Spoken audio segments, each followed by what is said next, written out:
ইসলামপুর কাণ্ডে যে শিক্ষক বদলি বন্ধ, প্রাথমিক থেকে মাধ্যমিক স্তর পর্যন্ত শিক্ষক বদলি বন্ধ করার সিদ্ধান্ত। আমাদের প্রতিনিধি কৃষ্ণেন্দু অধিকারী এই মুহূর্তে রয়েছেন আমাদের সঙ্গে টেলিফোন লাইনে। কৃষ্ণেন্দু, ঠিক কি সিদ্ধান্ত শিক্ষক বদলি নিয়ে সরকারের? দেখো, আজকে স্কুল শিক্ষা দপ্তর একটা নোটিশ দিয়েছে, তাতে বলা হয়েছে যে সমস্ত রকম শিক্ষকের যে বদলি, সেই বদলি অনির্দিষ্টকালের জন্য বন্ধ রাখা হচ্ছে এবং কোন রকম আবেদনপত্র নেওয়া হবে না এই ট্রান্সফারের ক্ষেত্রে, সেটা প্রাইমারি বা প্রাথমিক এবং সেকেন্ডারি বা মাধ্যমিক স্তর পর্যন্ত। তুমি জানো যে এই শিক্ষক নিয়োগ প্রাথমিকের পাশাপাশি মাধ্যমিকেও চালু আছে, এই শিক্ষকের বদলি মাধ্যমিকের পাশাপাশি প্রাথমিকেও চালু রয়েছে এবং সেই নিয়োগ প্রক্রিয়ায় আপাতত ইতি টানল সরকার। সরকারের বক্তব্য হচ্ছে, যেভাবে বিভিন্ন জায়গায় বদলি হচ্ছে, অসংখ্য বদলি হয়েছে, তার ফলে কোথায় টিচার রয়েছে এবং কোথায় টিচার নেই, এটা একটা বিভ্রান্তি ছড়াচ্ছে। শিক্ষামন্ত্রী বলছেন এই বিভ্রান্তি দূর করাতেই এই সিদ্ধান্তের পথে সরকার। এবং এটাও জানো যে ইসলামপুরের মূল অভিযোগই ছিল যে সেখানে উর্দু শিক্ষক দরকার নেই, তা সত্ত্বেও উর্দু শিক্ষক নিয়োগ করা হচ্ছে এবং এই অভিযোগে একটা এত বড় কাণ্ড হয়ে যায়, দুজনের মৃত্যু হয় এবং তারপরেই সরকারের তরফ থেকে নবম এবং দশম শ্রেণীর শিক্ষক নিয়োগ আপাতত বন্ধ রাখা হয়। আজকে 5 তারিখ, অক্টোবর মাসের এই 5 তারিখ সমস্ত ডিআইদের কাছে বা জেলা বিদ্যালয় পরিদর্শকদের কাছে রিপোর্ট চাওয়া হয়েছে যে কোন স্কুলে কোন জায়গায় কতটা শিক্ষকের শূন্যপদ রয়েছে এবং কতজনকে নিয়োগ করা হচ্ছে। এই গোটা তথ্যটা আসার পরই শিক্ষক নিয়োগ শুরু হবে, এমনটাই সরকার জানিয়েছিল।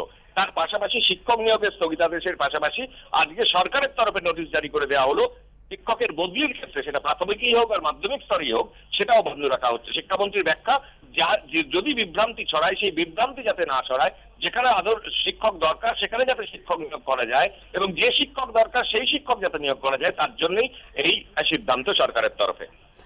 কৃষ্ণেন্দু, আরো একবার জানতে চাইবো ঠিক কি সিদ্ধান্ত নেওয়া হয়েছে এবং এই যে শিক্ষক বদলি বন্ধ করার সিদ্ধান্ত নেওয়া হয়েছে সেটা কতদিন পর্যন্ত থাকবে, মানে এই বদলি বন্ধ কতদিন পর্যন্ত স্থায়ী হবে সে বিষয়ে কি কিছু জানানো হয়েছে নোটিশে? দেখো, 2 লাইনের নোটিশ, তাতে বলা হয়েছে অনির্দিষ্টকালের জন্য শিক্ষক বদলি বন্ধ থাকছে এটা বলা হয়েছে এবং পাশাপাশি এটাও বলা হয়েছে যে নতুন কোন নির্দেশিকা জারি করা না হওয়া পর্যন্ত এই সিদ্ধান্ত বলবৎ থাকবে এবং পাশাপাশি এটাও বলা হয়েছে যে নতুন করে আবেদনপত্র বদলির ক্ষেত্রে সেটা কিন্তু আর গ্রাহ্য করা হবে না, আপাতত সেটাও বন্ধ থাকবে। এবং কেন সরকার এই পদক্ষেপ নিল সে প্রসঙ্গ বলা হচ্ছে, যেহেতু প্রচুর শিক্ষক বদলি হয়েছেন, কোন স্কুলে কত শিক্ষক ছিল এবং কারা বদলি নিয়েছেন এই সম্পর্কে সামগ্রিক তথ্য সরকারের কাছে না আসা পর্যন্ত এই সিদ্ধান্ত সরকার নিচ্ছে। কারণ শিক্ষক নিয়োগ নিয়েই একটা বিভ্রান্তি ছড়িয়েছে, যার বিভ্রান্তির জেরে ইসলামপুর কাণ্ডের মতো একটা গোটা ঘটনা ঘটেছে এবং সেখানেও যে শিক্ষক দরকার সেই শিক্ষক নিয়োগ করা হচ্ছে না এবং যে শিক্ষক দরকার নেই সেই শিক্ষককে নিয়োগ করা হচ্ছে, এমন একটা অভিযোগ প্রকাশ্যে এসছে।